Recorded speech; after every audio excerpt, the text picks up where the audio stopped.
Mari kita berdoa. Tuhan, terima kasih untuk waktu yang Kau berikan. Pagi hari ini kami bisa datang beribadah bersama, dan sebentar kami akan membaca dan merenungkan firman-Mu. Kami sungguh mohon Kau memberkati sehingga kebenaran firman itu boleh menjadi bagian dalam kehidupan kami, dan firman Tuhan sungguh bisa menjadi seperti pelita bagi kaki kami dan terang bagi jalan kami. Kami serahkan waktu ini sepenuhnya dalam tangan-Mu. Tuhan berkati baik hamba-Mu yang menyampaikan firman dan juga setiap jemaat yang duduk mendengar. Kami semua perlu bertumbuh dalam iman kami melalui firman, dan oleh sebab itu dengan rendah hati kami sekali lagi membuka hati pikiran kami untuk boleh menerima kebenaran firman yang perlu untuk hidup kami. Terima kasih dengan doa kami dalam nama Tuhan Yesus. Amin. Ya, selamat pagi saudara. Pas waktunya saya datang. Entah kenapa hari ini kemacetan parah di jalan tol, tidak biasanya hari Minggu, ya. Dan rupanya setelah mendekati tol dalam kota, rupanya tol dalam kota yang dari arah Tangerang ditutup, sehingga semua harus lewat lokal, termasuk truk, termasuk bus. Jadi saudara bisa bayangkan kemacetan yang cukup parah. Ya, tapi Tuhan tolong sehingga saya bisa tiba pas waktunya. Saudara, di dalam tulisan Paulus, pernah dia itu menulis sesuatu kepada jemaat Korintus. Dan waktu dia menuliskan kepada jemaat Korintus, dia itu seperti memberikan satu ringkasan cerita mengenai bangsa Israel di padang gurun setelah keluar dari Mesir. Tetapi kemudian Paulus mengatakan bahwa bangsa Israel yang keluar dari Mesir dan berjalan di padang gurun ini akhirnya dikatakan mereka dibinasakan di padang gurun. Karena dosa, karena ketidaktaatan, mereka tidak diizinkan masuk ke tanah perjanjian. Dikatakan mereka dibinasakan di padang gurun. Lalu kemudian Paulus berkata begini kepada jemaat Korintus setelah memberi contoh ini.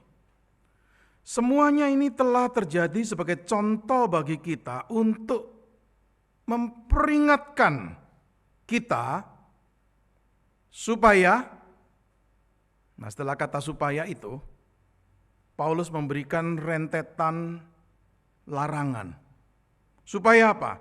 Supaya pertama, jangan kita menginginkan hal yang jahat seperti yang mereka perbuat. Kedua, jangan kita menjadi penyembah-penyembah berhala sama seperti beberapa orang dari mereka. Ketiga, jangan kita melakukan percabulan seperti yang dilakukan oleh beberapa orang dari mereka. Kemudian, jangan bersungut-sungut seperti yang dilakukan beberapa orang dari mereka. Dan Paulus sekali lagi ngulangi dengan mengatakan begini, semuanya itu menimpa mereka sebagai contoh dan dituliskan menjadi peringatan bagi kita. Jadi saudara, kisah penghakiman bangsa Israel di padang gurun dipakai oleh Paulus sebagai contoh dan dituliskan untuk menjadi peringatan bagi kita sekarang yang membaca cerita itu. Jadi saudara yang dikasih oleh Tuhan, kisah penghakiman itu dipakai sebagai peringatan dan disertai dengan beberapa larangan ini. Jangan. Saudara, saya ingin mengajak saudara membuka satu perikop bagian firman Tuhan, sebagaimana yang sudah diberikan kepada saya, yaitu Kisah Rasul pasal yang kelima.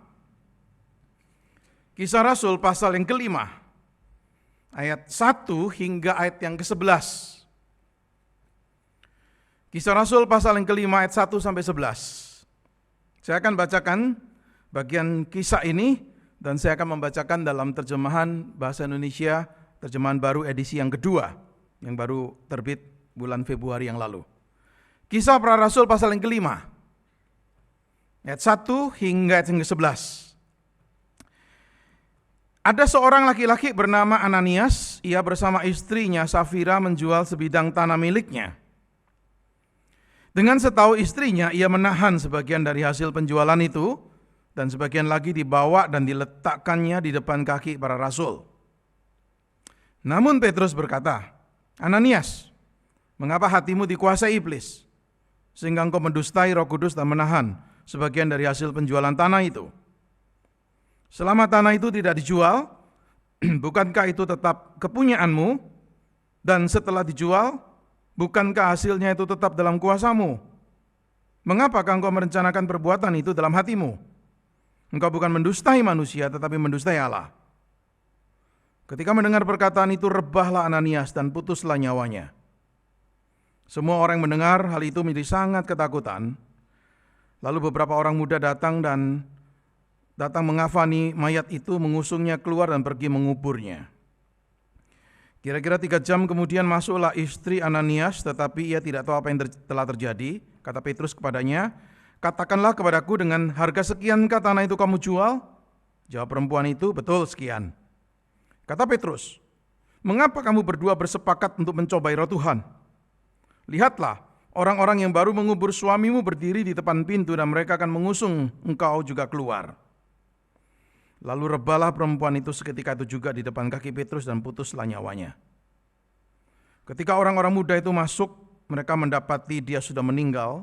Lalu mereka mengusungnya keluar dan menguburnya di samping suaminya. Seluruh jemaat dan semua orang yang mendengar hal itu menjadi sangat ketakutan. Jadi saya sudah perhatikan, ini satu kisah penghakiman. Dan saya ingin saudara mengajak saudara untuk merenungkan kisah ini sebagai contoh yang memberikan peringatan untuk kita. Oleh sebab itu izinkan saya memakai formulanya Paulus waktu memberi contoh kisah bangsa Israel yang dibinasakan di padang gurun. Lalu Paulus memberikan peringatan dengan mengatakan jangan. Nah, saya ingin memakai formula ini. Ada beberapa pelajaran yang kita bisa dapatkan, dan beberapa pelajaran itu saya ingin memakai kalimat larangan jangan.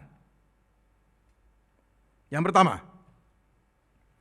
jangan pernah menghargai uang dan reputasi pribadi kita melampaui kekudusan. Jangan pernah menghargai uang atau reputasi pribadi melampaui kekudusan. Saudara, kita tahu cerita ini bukan asing bagi kita. Ananias bersama istrinya menjual sebidang tanah miliknya dan berencana untuk menyerahkan hasilnya ke gereja mula-mula. Setelah pada mulanya mereka mungkin sudah bersepakat atau sudah berjanji pada gereja, seluruh hasil akan kami berikan. Tetapi entah dengan alasan apa, dikatakan di ayat 1 dan ayat 2, mereka menahan sebagian dari hasil penjualan itu, dan sebagian lagi dibawa, diletakkan di depan kaki para rasul. Lalu kita melihat teguran yang keras sekali dari Petrus nih. Kenapa? Karena Ananias dan Safira ini jelas berdusta. Mereka mengklaim sepertinya sudah memberikan semua, tetapi ternyata masih menahan sebagian. Nah, saudara yang dikasih oleh Tuhan, dari tindakannya ini kita bisa menyimpulkan bahwa Ananias ini menghargai reputasi dan uangnya lebih daripada kekudusan dan kebenaran. Saudara, dia menginginkan pujian supaya orang tetap memuji dia bahwa dia memberikan persembahan untuk Tuhan. Dia ingin untuk mendapat nama. Sementara itu dia masih bisa simpan sebagian uangnya. Saudara yang dikasih oleh Tuhan, kita diingatkan untuk tidak seharusnya menaruh pengharapan kita pada uang atau reputasi pribadi kita. Saudara, harusnya kita ini mengumpulkan harta di surga, menghargai yang kekal, bukan yang sementara. Saudara, pujian dari orang lain itu cuma hal yang sementara. Orang bisa satu kali memuji kita, kemudian beberapa hari lagi memaki kita. Saudara, uang itu pun juga hal yang sangat bersifat temporary. Kita bisa punya uang, tetapi kita bisa juga kehilangan uang itu. Saudara, pada saat hidup kita diarahkan atau pengharapan kita diarahkan pada uang dan pada reputasi pribadi, saudara, tentu satu waktu kita akan dikecewakan. Atau kita akan bisa menjalani kehidupan seperti Ananias dan Safira, yaitu kita hidup di dalam kemunafikan. Kenapa, saudara? Karena demi uang dan demi reputasi yang melampaui kekudusan dan iman kita, Saudara, sebenarnya Ananias dan Safira tidak salah menahan sebagian hasil penjualan tanah itu. Bukankah Petrus berkata begini, selama tanah itu tidak dijual, bukankah itu tetap kepunyaanmu? Dan setelah dijual, bukankah hasilnya tetap dalam kuasamu? Artinya Petrus berkata begini, kalian gak wajib untuk membawa itu, menyerahkan kepada gereja, gak wajib. Kalian gak wajib menjual tanah itu milikmu. Dan setelah dijual pun tetap milikmu. Artinya begini, kalian gak wajib harus menyerahkan semua. Mau menyerahkan sebagian pun oke. Tetapi masalahnya apa, saudara? Yang menjadi masalah di sini adalah Ananias dan Safira itu tampaknya berpura-pura memberikan lebih dari yang sesungguhnya mereka berikan. Mereka menahan sebagian, tetapi mengaku sudah memberikan semuanya. Ini problemnya. Jadi mereka ingin memiliki reputasi sebagai orang yang sangat generous pada gereja. Mereka ingin seperti Barnabas. Kalau saudara membaca cerita beberapa ayat sebelum Kisah Rasul pasal 5, sudah tahu cerita Barnabas kan. Barnabas punya hati yang generous. Dia jual tanah miliknya, dia serahkan semuanya. Dia disebut sebagai anak penghiburan, son of encouragement. Saudara, mungkin Ananias ingin seperti Barnabas, dalam arti dijunjung seperti Barnabas. Tetapi sesungguhnya dia tidak memiliki belas kasihan seperti Barnabas. Dia ingin punya nama yang mungkin bisa dipuji. Orang memuji Barnabas mengatakan, oh ini anak penghiburan. Oh ini son of encouragement. Mungkin Ananias ingin juga untuk namanya itu diagungkan, ditinggikan. Saudara, kemunafikan adalah penipuan yang disengaja. Berusaha untuk membuat orang berpikir bahwa kita ini lebih rohani daripada kita yang sebenarnya. Saudara, kita susah sekali untuk hidup berintegritas jikalau kita itu tetap menjadi orang yang menghargai uang atau reputasi melampaui kekudusan dan kebenaran. Susah sekali. Saudara, kita akan menjadi orang yang jujur, orang yang berintegritas. Saya berpikir, saudara, dosa dari Ananias dan Safira itu bukannya dosa milik mereka saat itu. Ini dosa yang saya percaya juga masih terus ada di dalam gereja-gereja Tuhan, dimanapun. Banyak orang hidup untuk mendapatkan tepuk tangan dari orang lain. Banyak orang melayani dengan satu tujuan supaya dihargai, dipuji, dianggap saleh, dianggap baik. Banyak orang memberi dengan satu tujuan tertentu supaya namanya dikenal baik. Saudara, dosa dari Ananias adalah ketika kita berusaha menjadikan orang lain berpikir kita itu lebih spiritual daripada kita sebenarnya. Kita bisa berkhotbah seperti saya tentang doa itu penting. Tapi saya sendiri tidak berdoa, berarti saya tidak memiliki integritas. Saudara, dosa seperti ini masih terus menginfeksi, kalau saya boleh katakan itu, menginfeksi gereja Tuhan. Nah, saudara, kalau kita bisa menghidupi larangan tadi, ya, larangan jangan pernah menghargai uang atau reputasi pribadi melampaui kekudusan, barulah kita bisa menjadi orang yang generous dengan uang kita. Selama kita masih dikunci dengan uang dan reputasi pribadi melampaui kekudusan dan kebenaran, kita nggak akan pernah bisa menjadi orang yang generous. Kita nggak akan bisa menjadi seperti Barnabas di pasal yang keempat. Kita nggak akan bisa untuk melepaskan diri dari mamon yang bisa menghalangi devosi kita kepada Kristus nih. Maka tema memberi dengan jujur itu bagi saya bukan sesuatu yang mudah, saudara. Kenapa? Karena cukup sering kita itu bisa seperti Ananias dan Safira, memberi sih memberi, tetapi punya motivasi lain, apapun motivasi itu. Bukan memberi betul-betul karena apa? Karena mau bersyukur pada Tuhan, karena betul-betul mau untuk memberi untuk gereja, tetapi punya motivasi yang lain, apapun itu. Ada orang memberi dengan satu tujuan apa? Supaya Tuhan berkati hidupku. Seolah-olah ada negosiasi timbal balik. Tuhan, saya kasih ini nih, nanti kau kembalikan ini kepada aku dengan berbagai bentuk berkat yang lain. Saudara, itu bukan memberi dengan jujur, tetapi itu memberi dengan motivasi-motivasi yang tidak benar. Ada satu khotbah yang saya pernah dengar, orang itu berkata begini, ketika Kristus memiliki kita atau kita menjadi milik Kristus, jangan lupa, Dia juga memiliki uang kita dan harta kita. Kenapa penting? Karena, jangan lupa, uang itu memang netral, tetapi uang itu punya kekuatan yang bisa mempengaruhi hidup kita menjauh dari Tuhan. Maka ketika Kristus memiliki kita, Dia perlu melalui Roh Kudus-Nya menaklukkan uang itu untuk tidak menjadi satu kuasa yang menguasai hidup kita. Maka bicara keselamatan, orang ini berkata begini, jangan cuma bicara, oh nanti setelah mati saya masuk surga. Tapi bicara keselamatan penuh, di dalamnya mencakup apa? Di dalamnya mencakup Tuhan kita melepaskan kita dari kuasa-kuasa apapun yang bisa menawan kita sedemikian rupa sampai kemudian kita itu tidak bisa lepas darinya. Yang jelas kuasa dosa dilepaskan kan? Kuasa dosa dipatahkan ini. Ya, kita masih berdosa iya, tapi bedanya apa setelah kita percaya? Kita tidak lagi di bawah kuasa dosa itu. Dosa memang masih hadir dan masih bisa menggoda, tetapi dosa tidak bisa selalu mencengkram kita. Kita masih bisa menang terhadap dosa.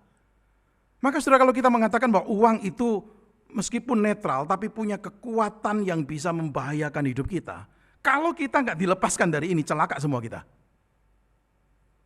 Celaka nih, hidup kita akan pasti disetir, dikuasai, ditawan oleh uang itu. Saya bersyukur dalam Kristus kita ini sudah dilepaskan dari kuasa itu. Artinya apa? Artinya kita tuh bisa menang terhadap kuasa dari uang itu yang bisa membahayakan akan hidup kita nih. Kuasa yang sebenarnya palsu sebelumnya. Saudara, kenapa? Karena kuasa itu sebenarnya menjanjikan begini. Kalau engkau memiliki memiliki uang dalam jumlah yang begitu banyak, engkau akan bahagia. Saudara, kita seringkali tertipu dengan godaan yang seperti itu. Tapi kita ditolong di dalam Kristus untuk bisa menang. Maka saya berani katakan begini, memberi dengan jujur, memberi dengan integritas memang tidak mudah. Tetapi itu masih mungkin. Kenapa? Karena kita ada di dalam Kristus. Hal yang kedua yang saya ingin untuk kita pelajari, yang kedua adalah jangan pernah meremehkan pekerjaan iblis atau setan yang memakai uang sebagai pencobaan. Sudah beberapa waktu yang lalu saya khotbah di satu gereja, saya diberi tema peperangan rohani. Dan nats Alkitabnya jelas sekali, yaitu Efesus 6.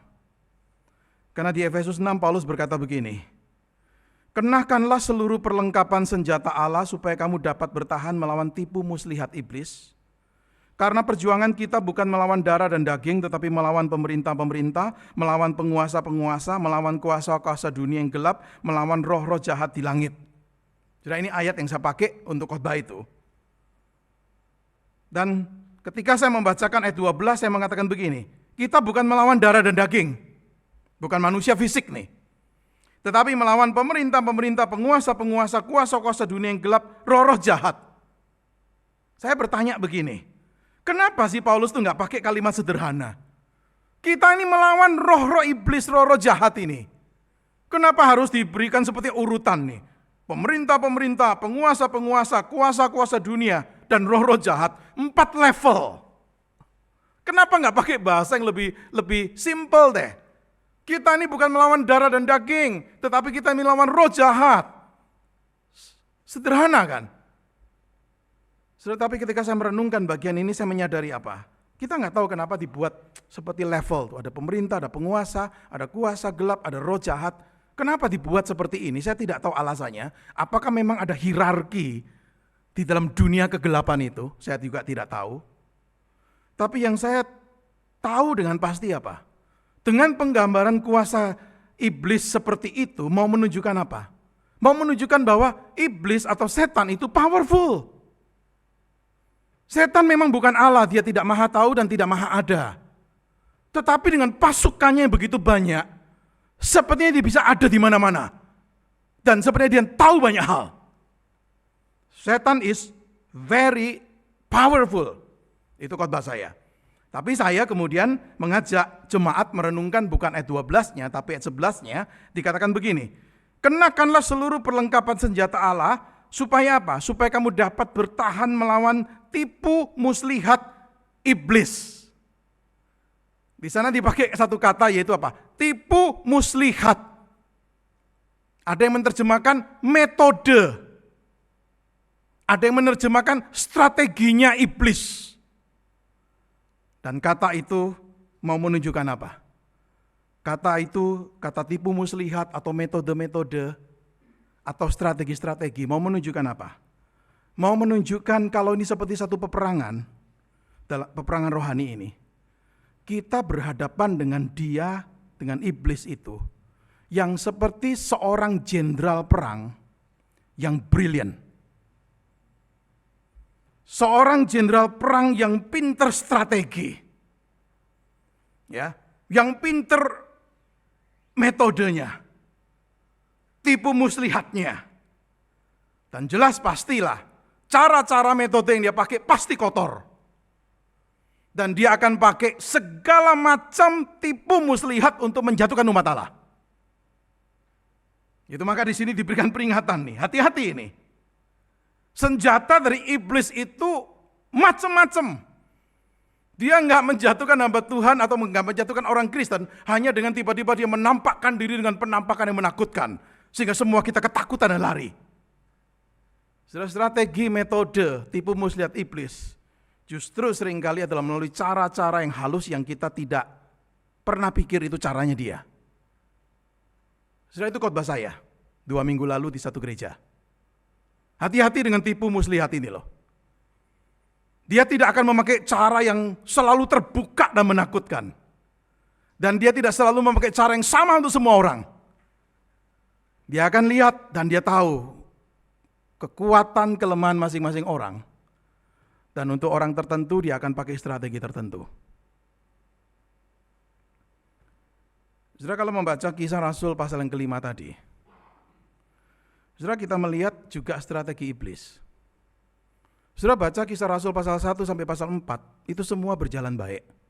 Gereja Tuhan dalam keadaan baik. Menghadapi penganiayaan pun juga tetap bertahan. Sampai pasal 4. Gak ada masalah.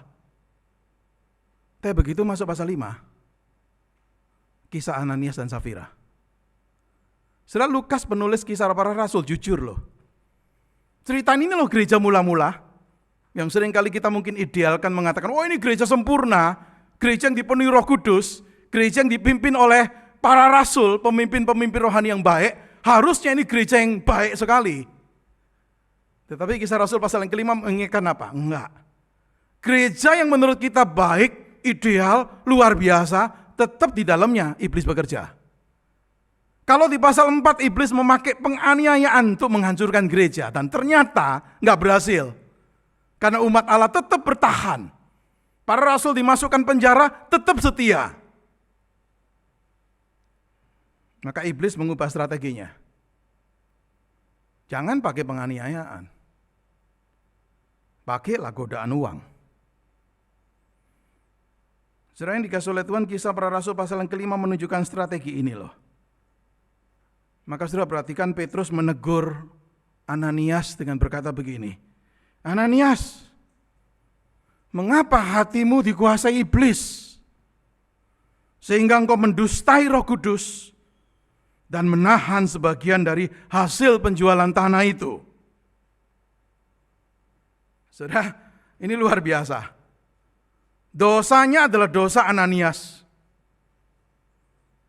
Rencananya dia adalah rencana dengan istrinya yang sudah disepakati berdua. Tetapi Petrus berani berkata apa? Mengapa hatimu dikuasai iblis? Kalimat dikuasai iblis atau iblis masuk dalam hati. Bukan kerasukan ya, tetapi menggoda dalam bentuk seperti itu. Saudara ingat sebelum Ananias, ungkapan itu pernah dipakai untuk siapa? Yudas, muridnya Yesus. Ya, dikatakan jelas sekali, hati Yudas dikuasai setan atau iblis. Kenapa Yudas bisa berani menjual gurunya? Karena uang. Kenapa Ananias berani berbohong? Karena uang. Dan uang inilah yang dipakai oleh iblis sebagai alat untuk menggoda dan menjatuhkan Ananias. Artinya saudara, cerita ini mengingatkan pada saudara dan saya, pengaruh dari iblis yang bisa memakai apapun dalam cerita ini adalah memakai uang untuk orang akhirnya hidup tidak berintegritas. Hati-hati. Iblis bisa menjadikan orang itu cinta uang. Maka kalau ada orang Kristen yang punya moto hidup begini, yang saya inginkan adalah lebih banyak uang. Kalau itu moto hidupnya, orang Kristen ini sudah jatuh dalam jebakan iblis. Saudara-saudara, Ananias dan Safira berbohong, nggak punya integritas. Mereka seolah-olah mengatakan, ini kami sudah serahkan semua, padahal masih ditahan sebagian. Ya mungkin juga karena mereka lihat ini jumlah besar ini masih perlu untuk kehidupan kami ini. Tapi mereka rela berbohong demi itu. Dan kita bisa mengatakan mereka adalah pembohong. Tadi saya katakan sudah tidak menutup kemungkinan mereka itu sudah sepakat dengan pemimpin gereja sebelumnya. Oke, kami jual, semua hasilnya kami persembahkan. Tapi ternyata enggak semuanya, berarti mereka bohong. Kenapa bohong? Tadi saya katakan karena ingin dapat nama, ingin dapat pujian. Tapi yang jelas adalah mereka bohong. Dan saudara jangan lupa, Alkitab mengingatkan saudara dan saya, iblis adalah bapak segala dusta. Maka tidak heran kalau Petrus tuh bisa berkata, mengapa hatimu dikuasai iblis? Artinya Petrus memberikan peringatan kepada Ananias ini. Iblis bapak segala dusta. Engkau sekarang berani berdusta di hadapan Tuhan. Berarti iblis itu sudah memberikan pengaruh yang begitu kuat. Saudara, ketika saya merenungkan bagian ini, saya betul-betul makin menyadari begitu bahayanya kuasa uang itu. Strategi pertama yang iblis pakai, penganiayaan, pasal 4. Nggak mempan. Strategi yang kedua yang dia pakai apa? Uang. Kenapa nggak pakai cara lain? Atau bentuk lain, tapi uang. Jadi saudara, disinilah mengingatkan kepada saudara dan saya ada bahaya dari uang itu. Ya Paulus pernah berkata begini, akar segala kejahatan adalah cinta uang. Dan karena memburu uanglah beberapa orang telah menyimpang dari iman dan menyiksa dirinya dengan berbagai-bagai duka. Saudara perhatikan, Paulus berkata begini, karena memburu uang, beberapa orang menyimpang dari iman dan menyiksa dirinya dengan berbagai duka. Inilah yang tadi saya katakan di poin pertama tadi. Bagi orang-orang yang cinta uang ini, uang lebih penting daripada iman. Maka demi memburu uang, mereka dikatakan apa? Menyimpang dari iman. Dan dikatakan ini adalah akar dari segala kejahatan, evil. A root of evil. Saudara jangan lupa, siapa pribadi yang evil itu? Itulah setan. Jadi saudara, kita ini menghadapi musuh itu seringkali orang katakan 3 musuh kan. Diri kita sendiri, kedagingan kita, yang kedua dunia ini dengan segala daya tariknya, dan yang ketiga setan atau iblis. Yang sering kali terjadi adalah begini, setan itu memakai godaan dunia dan juga memakai kelemahan kedagingan kita untuk menjadikan kita. Saudara, bukan berarti begini, bukan berarti kita menyalahkan semua kepada setan. Kalau kita jatuh dalam dosa lalu kita berkata, setan yang menjadikan aku berdosa. Enggak, tetap tanggung jawab kita. Tapi yang saya ingin katakan adalah begini, saudara, dari 3 musuh ini, setan itu adalah yang paling punya strategi untuk memakai kedua musuh yang lain menyerang kita. Dia pakai godaan dunia untuk menjatuhkan kita, dia pakai kelemahan kedagingan kita untuk menjadikan kita. Kelemahan Ananias dan Safira dalam hal apa? Uang. Ada keserakahan. Dan setan seperti menanamkan nilai-nilai kebohongan-kebohongan di pikiran mereka berkaitan dengan kelemahan ini. Gak usahlah, serahkan semua. Ini uang dalam jumlah banyak. Gak perlu jujur di depan orang tentang persembahanmu. Beritahu aja, kalian sudah menyerahkan semuanya, sementara kalian masih bisa simpen ini. Saudara, ada satu orang ateis, ya, ateis yang nggak percaya Tuhan, bernama Voltaire. Ini filsuf yang paling salah satu filsuf yang paling membenci kekristenan. Dia melawan gereja pada zaman dia hidup. Kenapa? Dia punya pendapat sangat sederhana sekali. Dia berkata bahwa saya tidak melihat perbedaan antara orang beragama dan tidak beragama. Itu pendapat dia. Kenapa dia tolak agama? Kenapa dia ateis? Karena dia melihat apa yang terjadi di gereja-gereja di sekitar tempat di mana dia hidup, dan dia mengatakan apa? Gak ada bedanya orang beragama atau tidak beragama. Dan lalu dia memberi contoh dalam hal apa? Uang.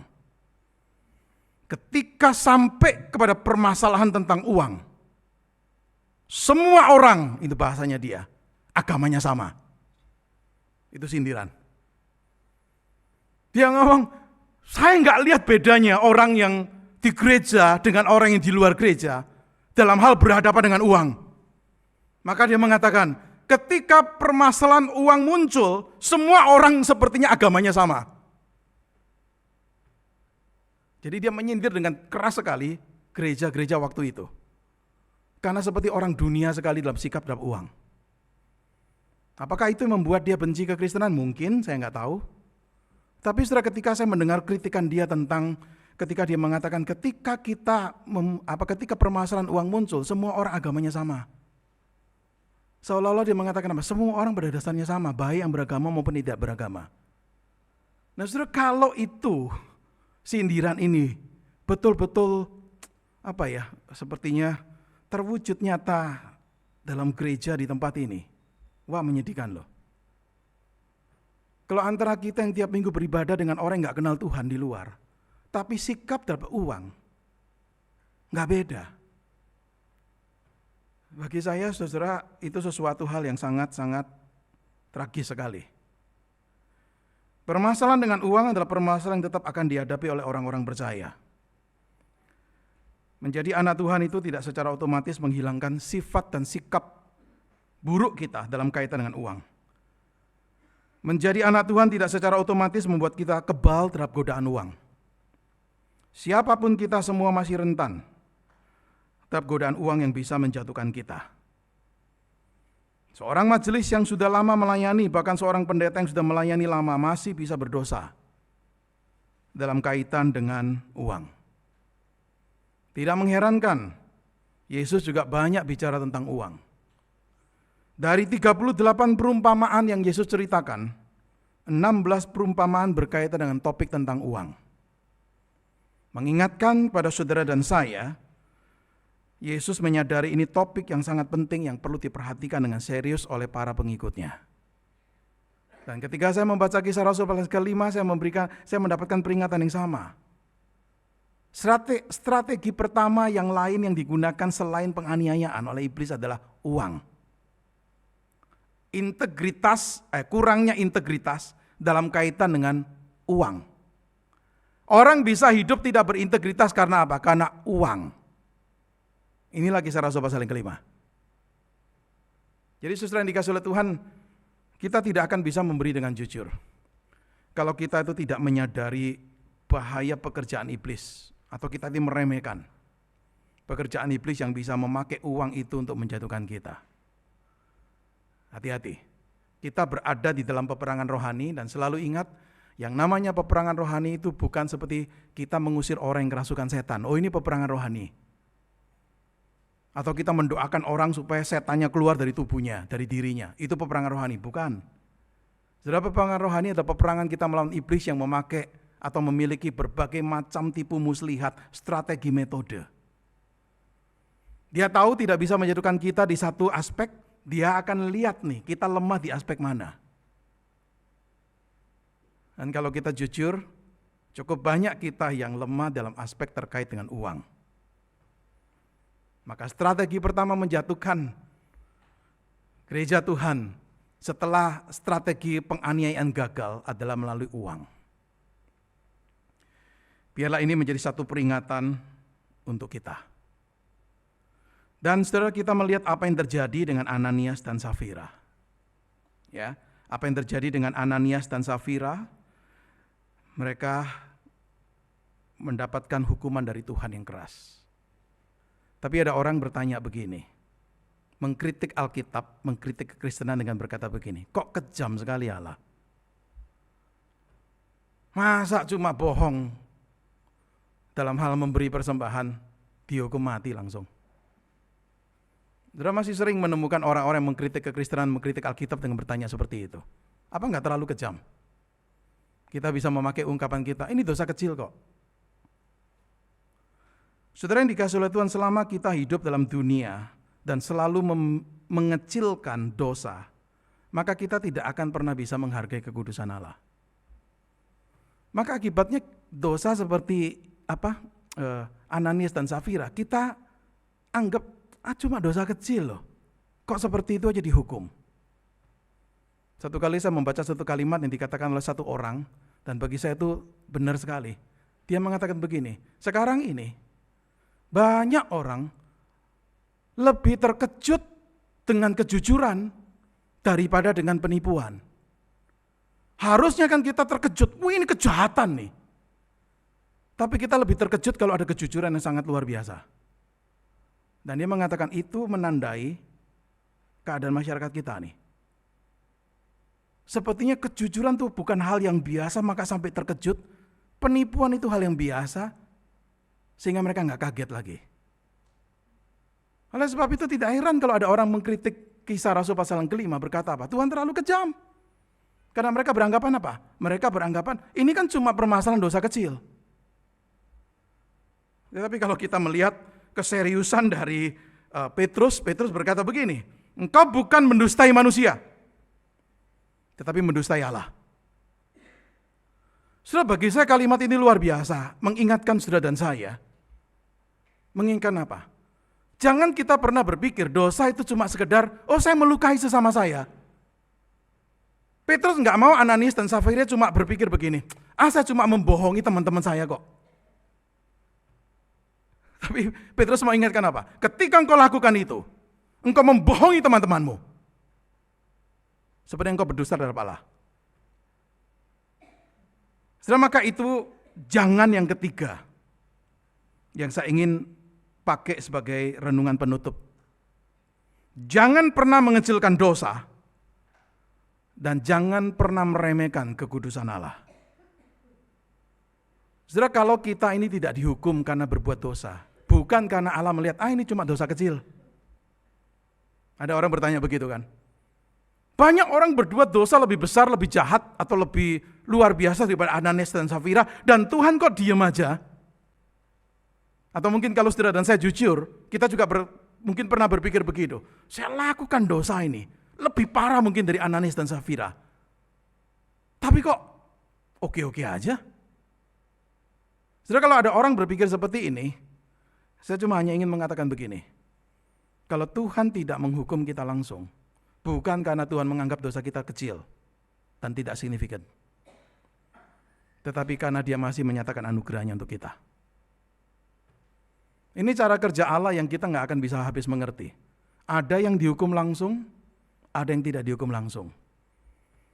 Satu waktu pasti penghakiman terakhir akan terjadi, penghukuman terakhir pasti ada.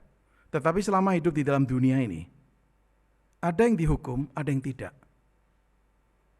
Ketika kita melihat fakta ini, jangan kita berpikir begini, ini dihukum karena dosanya lebih berat dari yang lain yang tidak dihukum. Enggak. Karena semua dosa pada dasarnya adalah dosa melawan Allah yang suci. Kalau kita melakukan dosa dan tidak dihukum, itu karena Allah dalam anugerahnya masih panjang sabar dengan kita. Biar kita ingat ini.